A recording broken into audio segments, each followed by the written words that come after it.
Chapter 2: Quest for Equal Rights. Segregation was the law of the land in the South in the decades following Reconstruction after the Civil War. Under Jim Crow laws, as they were called, African Americans and whites were separated in schools, parks, theaters, and buses, and at lunch counters, drinking fountains, and other places. Blacks who violated segregation laws could be arrested or worse. Angry mobs were known to harass, beat, and even kill African Americans who dared to enter whites-only territory. Jim Crow laws stayed on the books even in communities with large groups of African Americans. White citizens could change laws by electing new leaders, but Jim Crow laws created voting barriers for African Americans. It was difficult, if not impossible, for them to change this situation through elections because most African Americans could not vote. Still, African Americans organized through groups such as the NAACP and the Southern Christian Leadership Conference. The groups challenged segregation by filing lawsuits in courts and by protesting publicly. When Elizabeth Eckford confronted the angry mob at Little Rock Central High School in 1957, the fight for equal rights was well underway. In 1947, Jackie Robinson had become the first African American to play Major League Baseball since the 1800s.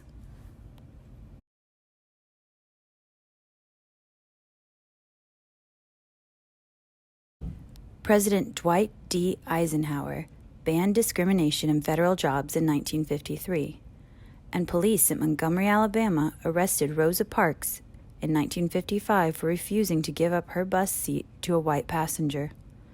The arrest prompted a black boycott, which forced city leaders to integrate buses. Known as a progressive small city, Little Rock didn't seem an obvious battleground in the conflict over equal access to public schools.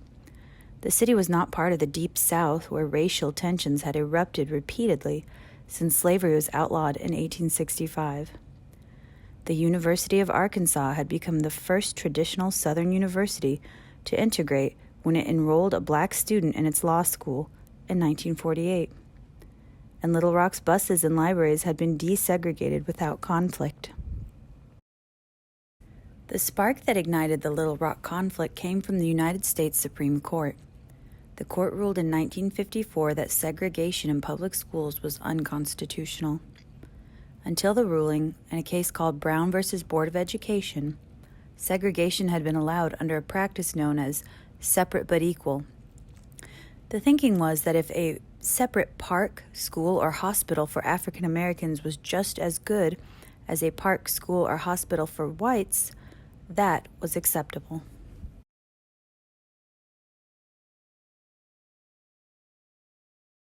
In reality, the facilities for African Americans were never as good. Thurgood Marshall, the African American attorney who argued the case before the Supreme Court, explained why separate was not equal. Equal means getting the same thing at the same time and in the same place, he said. In the Brown case, the court agreed with Marshall. It said school segregation stripped African American students of educational opportunities and harmed them emotionally. 101 Southern members of Congress who supported segregation vowed to oppose Brown. In a written statement titled The Southern Manifesto, they said they had the gravest concern for the explosive and dangerous condition created by this decision. What happened in Little Rock was not just a battle about whether African Americans could enter one school.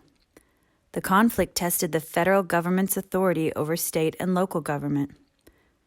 The Little Rock School Board already had approved a watered-down plan to bring black students into white schools. The plan could not be considered bold. It called for gradually enrolling African American students over a number of years. Yet segregationists refused to let the plan unfold. Governor Orville Faubus sent the state's National Guard troops to prevent the students from entering the school. He claimed he was trying to protect the Little Rock Nine and prevent violence, but his action and his words made the situation worse. If African Americans tried to enroll, he predicted, there would be violence and bloodshed. A legal warrior. Thurgood Marshall, the first African-American Supreme Court justice, was the grandson of a slave. Some African-American leaders fought for civil rights with political protests. Others stood at the pulpit in churches and used religion to make their case. Thurgood Marshall was a warrior in the courtroom. Marshall, who was born in Baltimore, Maryland, wanted to attend the University of Maryland School of Law, but he learned that the school's segregation policy would prevent his admission. So Marshall earned a law degree at Howard University School of Law instead. He later sued the University of Maryland for its segregation policies. He won. In an interesting twist of fate, the university's law library is now called the Thurgood Marshall Law Library. Known as the little man's lawyer, Marshall built a reputation by fighting and winning many civil rights cases. A lot of his clients couldn't afford to pay him, but Marshall cared more about making a difference than building a bank account. He was chief counsel for the NAACP's Legal Defense and Educational Fund. Among his most famous cases is Brown v. Board of Education. Nearly 60 years after the Supreme Court had allowed the legal separation of African Americans and whites, Marshall and others challenged the idea of separate but equal schools. The court agreed that separate was not equal. Slowly, schools, parks, buses, and other public places began to be integrated. In 1961, President John F. Kennedy appointed Marshall to serve on a federal appeals court. 6 years later, President Lyndon Johnson appointed Marshall to the U.S. Supreme Court, making him the first African American to serve on the country's highest court. Marshall became a larger-than-life figure, speaking bluntly about legal issues, race, and politics. He retired from the court in 1991 and died 2 years later. Daisy Bates, the African-American leader who advised the Little Rock Nine and their families, wrote later that hysteria in all of its madness enveloped the city. Racial feelings were at a fever pitch. For more than 2 weeks after the students were barred from entering Central High School, politicians and lawyers argued about what should happen next. Citizens protested, white students went to school, and the Little Rock Nine stayed home.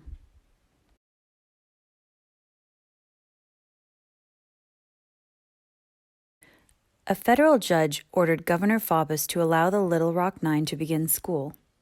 A date was set, September 23, 1957. Bates set a second plan in motion.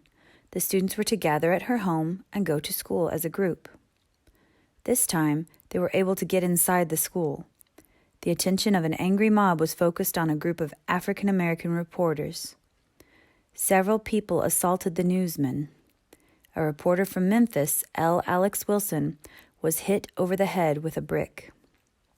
When the crowd realized that the students had slipped inside unnoticed, they threatened to riot. The Little Rock Nine had to flee school grounds for their safety.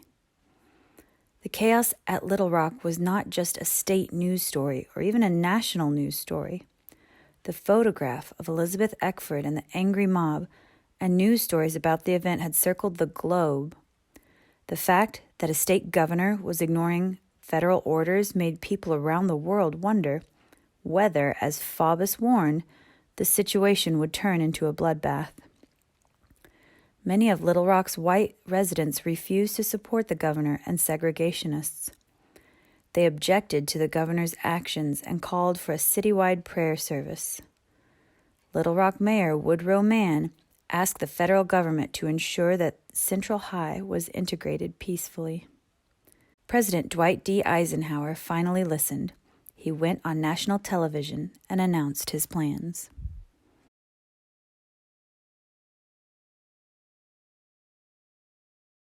He decided to send the 101st Airborne Division to enforce the federal court's order. He also federalized the Arkansas National Guard, which meant that the president, not the Arkansas governor, was now its commander. With all the paratroopers and the National Guard soldiers, Little Rock resembled a war zone. But the strategy worked. The mob broke up, and on September 25th, the Little Rock Nine finally entered school and stayed. Some of Central High's white students wanted to show the world they were not bigots. This is the chance that the youth of America has been waiting for, student Jane Emery wrote in the Central High student newspaper, The Tiger. Through an open mind, broad outlook, and wise thinking, and a careful choice, you can prove that America's youth has not gone to the dogs, and that their moral, spiritual, and educational standards are not being lowered. This is the opportunity for you as citizens of Arkansas and students of Little Rock Central High to show the world that Arkansas is a progressive, thriving state of wide-awake, alert people.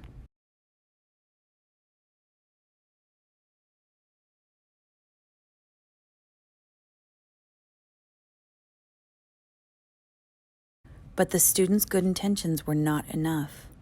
The conflict simply moved out of sight of the troops. For the Little Rock Nine, school days weren't filled with happy yearbook memories. Every day, a group of white students, fewer than 100 in total, tormented the Little Rock Nine. The bullies shoved them in the halls. They spat on them. They threw sharp pencils at them. No place was safe. In gym class, the bullies scalded the Little Rock Nine in the locker room showers. At lunch, they threw food at them. White students who defended the black students were threatened and bullied too. Most students just looked the other way. So did many teachers. People around me that I saw didn't react to what they saw or what they had to have heard, Elizabeth said later. They turned their backs. It was impossible to have a friend. This was not anything like a normal environment. Anybody that would talk to us got a lot of pressure. Then the attacks turned dangerous.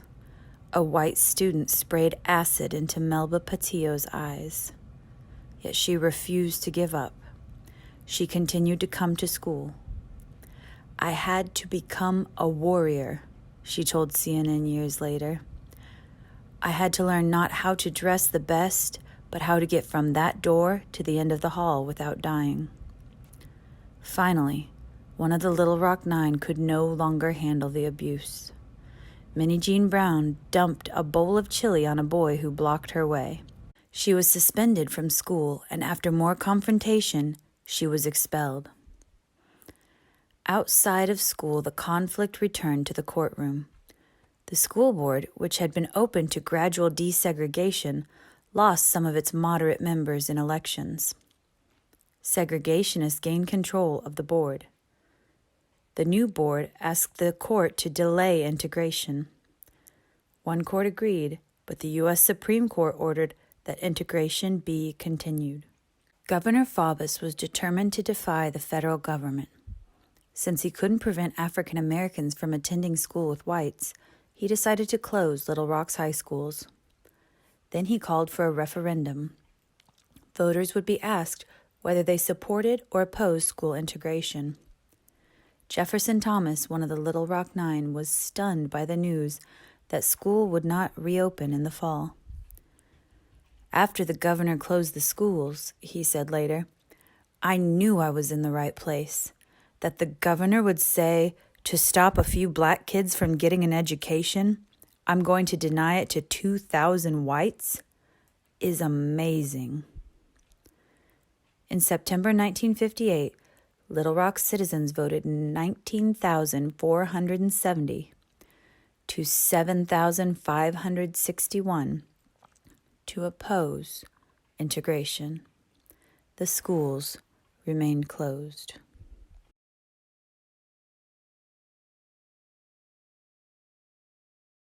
The man behind the conflict.